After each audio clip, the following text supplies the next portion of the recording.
you very, very much.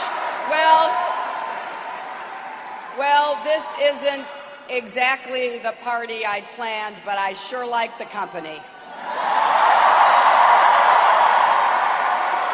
And I want to start today by saying how grateful I am to all of you, to everyone who poured your hearts and your hopes into this campaign, who drove for miles and lined the streets waving homemade signs, who scrimped and saved to raise money, who knocked on doors and made calls, who talked, sometimes argued with your friends and neighbors,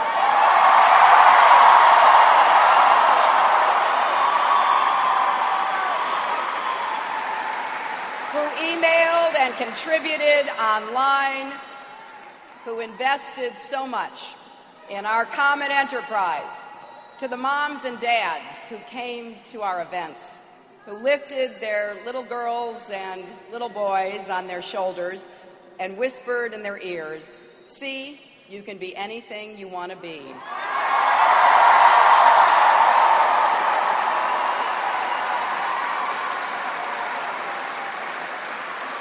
To the young people, like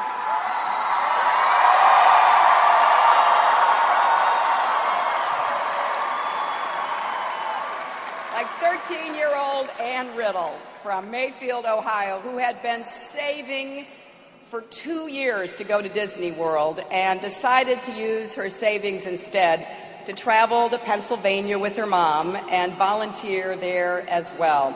To the veterans, to the childhood friends, to New Yorkers and Arkansans who traveled across the country telling anyone who would listen why you supported me. And to all those women in their 80s and their 90s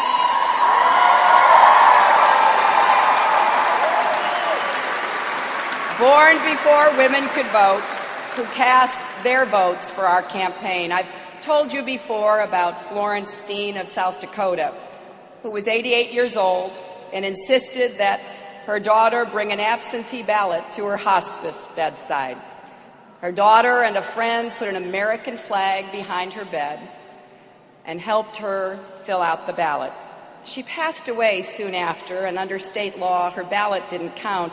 But her daughter later told a reporter, "My dad's an ornery old cowboy, and he didn't like it when he heard Mom's vote wouldn't be counted.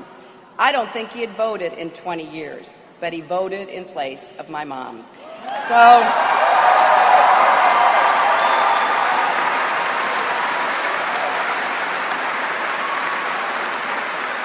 to all those who voted for me and to whom I pledged my utmost, my commitment to you and to the progress we seek is unyielding.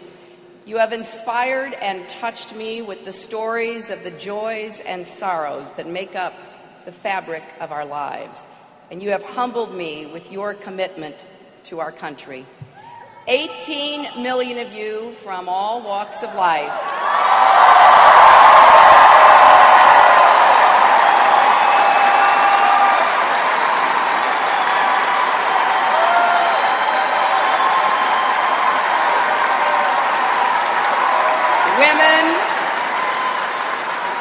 women and men, young and old, Latino and Asian, African American and Caucasian, rich, poor, and middle class, gay and straight, you have stood with me.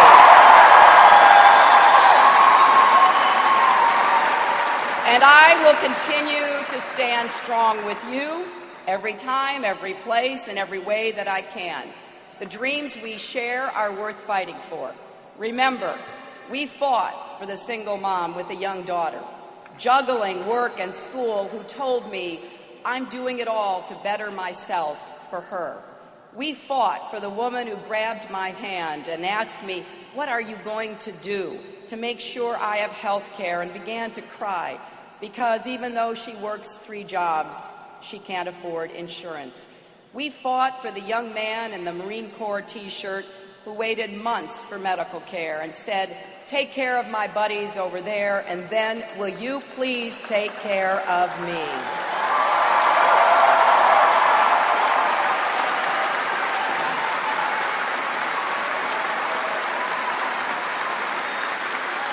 We fought for all those who've lost jobs and health care, who can't afford gas or groceries or college, who have felt invisible to their president these last 7 years.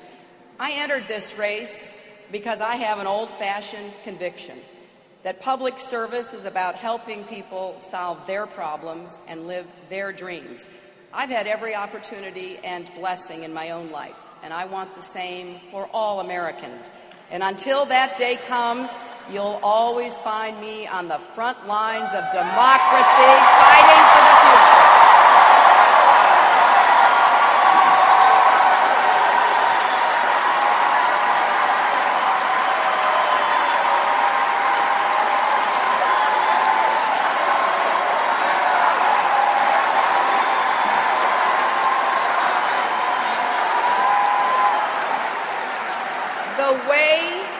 The way to continue our fight now, to accomplish the goals for which we stand, is to take our energy, our passion, our strength, and do all we can to help elect Barack Obama, the next President of the United States.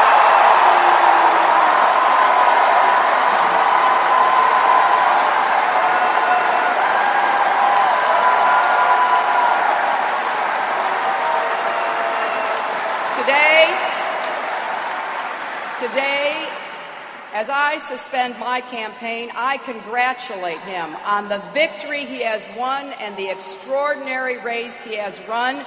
I endorse him and throw my full support behind him.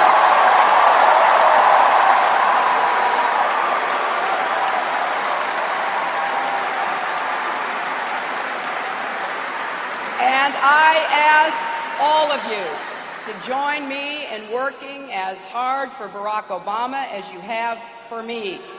I have served in the Senate with him for 4 years. I have been in this campaign with him for 16 months. I have stood on the stage and gone toe-to-toe with him in 22 debates. I've had a front row seat to his candidacy, and I have seen his strength and determination, his grace and his grit. In his own life, Barack Obama has lived the American dream as a community organizer in the state Senate, as a United States Senator. He has dedicated himself to ensuring the dream is realized. And in this campaign, he has inspired so many to become involved in the democratic process and invested in our common future. Now, when I started this race, I intended to win back the White House and make sure we have a president who puts our country back on the path to peace, prosperity, and progress. And that's exactly what we're going to do by ensuring that Barack Obama walks through the doors of the Oval Office on January 20th, 2009.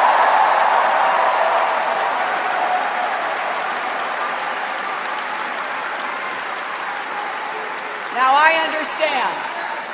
I understand that we all know this has been a tough fight, but the Democratic Party is a family, and now it's time to restore the ties that bind us together and to come together around the ideals we share, the values we cherish, and the country we love. We may have started on separate journeys, but today our paths have merged, and we're all heading toward the same destination, united and more ready than ever to win in November and to turn our country around, because so much is at stake. We all want an economy that sustains the American dream, the opportunity to work hard and have that work rewarded, to save for college, a home, and retirement, to afford that gas and those groceries and still have a little left over at the end of the month. An economy that lifts all of our people and ensures